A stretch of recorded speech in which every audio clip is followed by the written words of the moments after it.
quiet there. I've got the old telly back because this is going to be somewhat more of a meandering kind of discursive video rather than something I've planned or even thought about before. Apologies for sound quality in recent videos. I'm no tech genius, so it's a bit of trial and error. So I'm 370 odd videos in. Hopefully I'll get it right this time.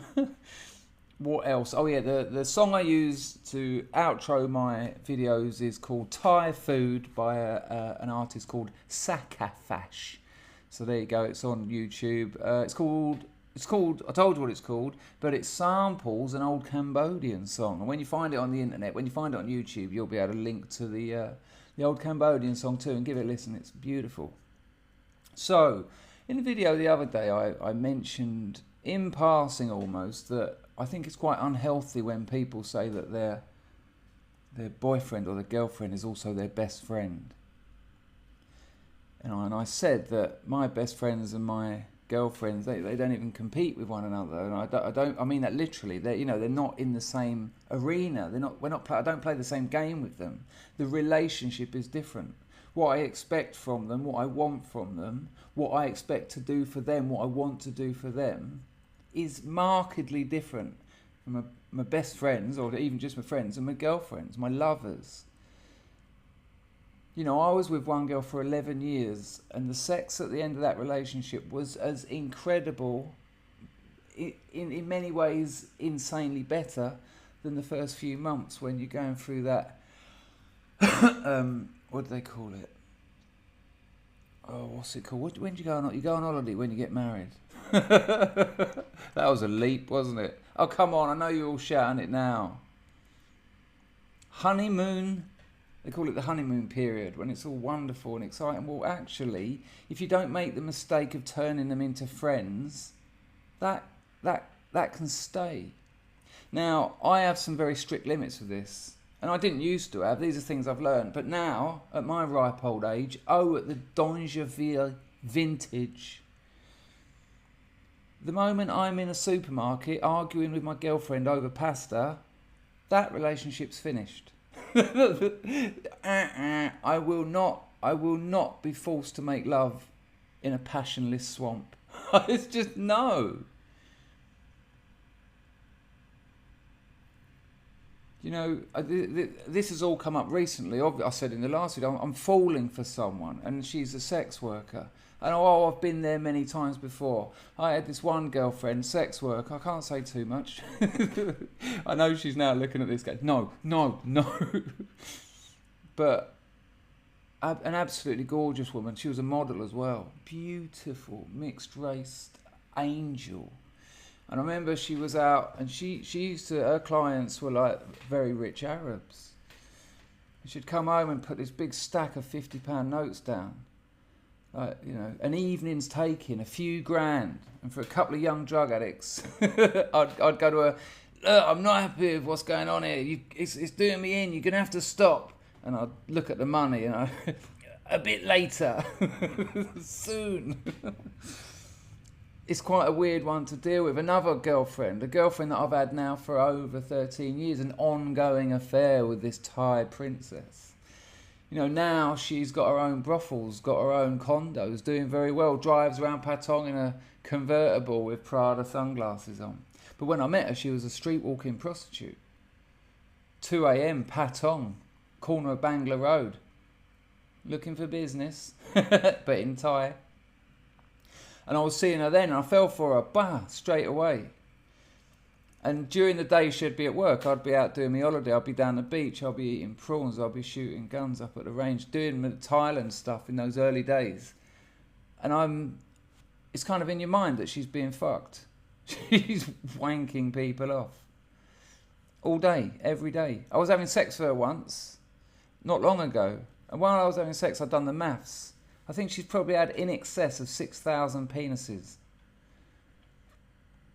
Nobody told me there'd be days like this. Yeah. And so with this new one, I swear to you, one of the most beautiful women I've ever seen. I mean, I'm fucked. Someone said to me, I was telling a girlfriend in England about it, And she said, don't get in too deep. I was like, yeah, all right. Oh, I just jumped in. You know, we've made dates to go out. She's been around here a few times. Where is she now? At work. Got some grisly old German dribbling all over her, negotiating how much to take her home for the night. You know what? It's mad though, because of what I'm like. I keep my heart in the fridge for protection. Oh, but then a pretty face and a giggle, and I'll just throw it to the wolves. Careful, look after it. I was looking at rings today. Yeah, I went to Phnom Penh Market to get some fruit and veg, and I was sort of drawn to. And then I was looking at it before I knew it. I was I could, you know, if I riding a push bike everywhere to save money. Oh no! Oh, a $60 diamond ring. Hello, darling. Look what I got you. But regardless, now let's go back to lovers and best friends. Now there does come a time, of course, when she becomes a mother, and whilst a mother, she's not a lover, and you know that if you've been there. And there's time to return if you want that. But you know, I've sacrificed a lot not having a family. It's on the agenda though. I'm considering it. If I find, say it all went well with this bird, I would get married, buy a little house in the Cambodian countryside, prop a few out. Love to. But I've also had other things, like lovers. Hang on a minute, is that all I've got? Is that all I benefited? Loads of really hot women.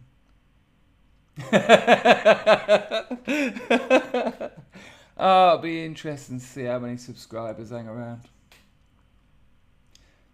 But yeah, seriously though, I want there to be things I don't tell my girlfriend. I want to have secrets from her, because I'm her lover. And I don't want to be an open book that she's read through front to back. Not only do I want that not to be the case, but there's new pages being added all the time. Because I have a private life separate from her. And that's where I go out into the world and I meet people, I engage with people, and I do other things. And they're things that I can take back to the relationship. And so can she. Because we're not just friends. It's a different dynamic. And if you're in the aisle at Asda or Tesco's, hey, you said you wanted to get the tagliatelle last week, but you always get the pasta you want. I'm not cut out for that. I've had arguments with girlfriends, girls I've been with 4, 5, 6, 7 years. I've had arguments with them where while they're ranting on about something I couldn't give a shit about, I get the old tunnel vision. All I can see is their mouth. All I can see is this.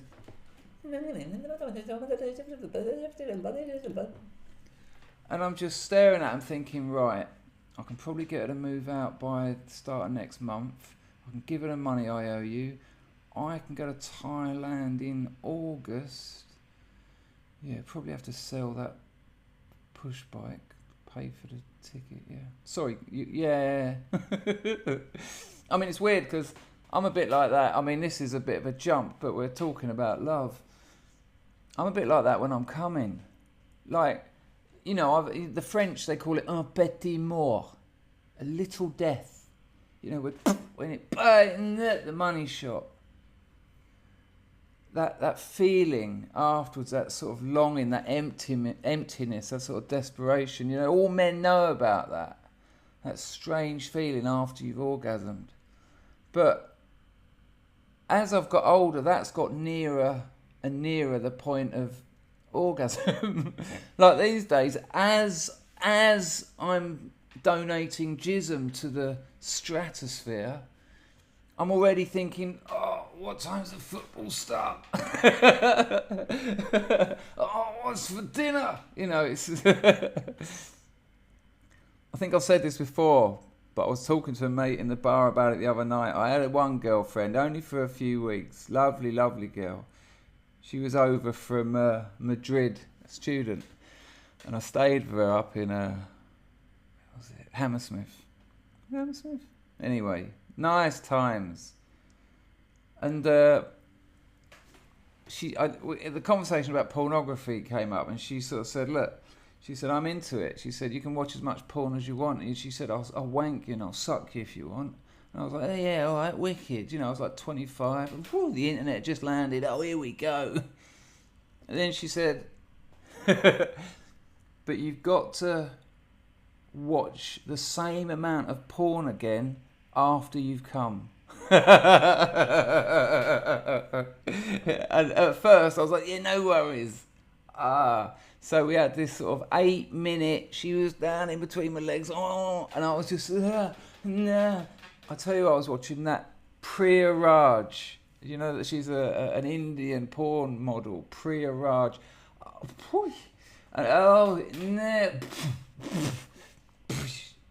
stream of little deaths.